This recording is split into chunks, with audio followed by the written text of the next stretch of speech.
स्वागतम सुस्वागतम।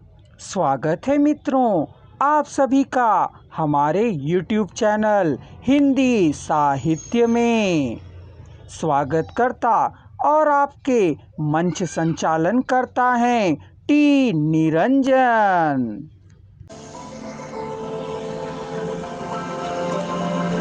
उपेंद्र नाथ अश्क हिंदी के एक प्रसिद्ध उपन्यासकार, निबंधकार, लेखक एवं कहानीकार हैं। अश्क जी ने अपनी कहानी, उपन्यास, निबंध, लेख, संस्मरणों, आलोचना, नाटक, एकांकी, कविता आदि के क्षेत्रों में कार्य किया है। उपेंद्र नाथ अश्क जी का जन्म 14 दिसंबर 1910 को हुआ और मृत्यु 19 जनवरी 1996 को हुई। उपेंद्र नाथ अश्क जी का, जैसा कि मैंने बताया है, 14 दिसंबर 1910 को पंजाब प्रांत के जालंधर नगर में जन्म हुआ।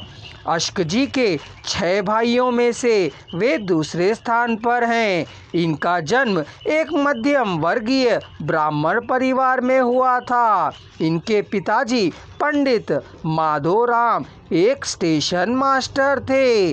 बाल्यावस्था से ही अश्क जी का और वकील बनना, अध्यापक बनना, लेखक बनना, संपादक बनना व अभिनेता बनना या फिर डायरेक्टर बनना या फिर थिएटर अथवा फिल्म में जाने के अनेक सपने देखा करते थे।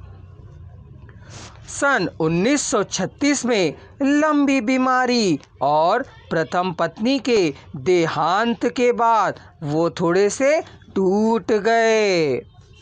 पुनः अश्क जी ने 1941 में दूसरा विवाह किया। उपेंद्र नाथ अश्क जी ने पंजाबी में भी लिखा है। हिंदी, उर्दू में प्रेमचंदोत्तर कथा साहित्य में उनका विशिष्ट योगदान है।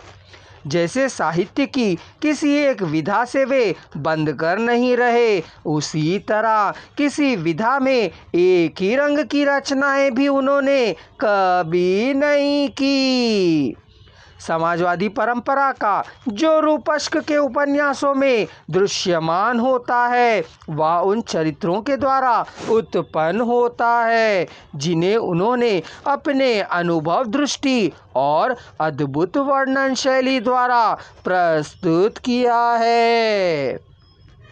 अश्क जी ने अपनी कहानी, उपन्यास, निबंध, लेख, संस्मरण, आलोचना, नाटक, एकांकी, कविता आदि के क्षेत्रों में कार्यरत थे। अश्क जी ने आदर्शोन्मुख, कल्पना प्रधान अथवा कोरी रोमानी रचनाएं की। अश्क जी स्वयं लिखते हैं। 1936 के पहले की ये कृतियाँ उतनी अच्छी नहीं बनी। उन्हें अनुभूति का स्पर्श कम मिला था। अश्क जी की कृतियों में 1936 के बाद सुख दुखमय जीवन के व्यक्तिगत अनुभव से अद्भुत रंग भर गए। अश्क जी के नाटक का आकलन रंगमंच के उपयुक्त बनाने के लिए रंग निर्देशों का सुंदर प्रयोग हुआ है।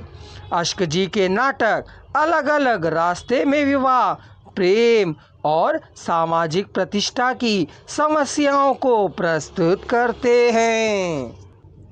उनकी कहानियाँ मानवीय स्थिति में प्रश्नों, जीवनगत विडंबनाओं, मध्यम वर्गीय मनुष्य के दैनंदिन जीवन की गुत्थियों के चित्रण के कारण, नागरिक जीवन के हर पहलू संबद्ध रहने के कारण सामान्य पाठकों को उनकी कहानियाँ अपनाने में भारी लगती है।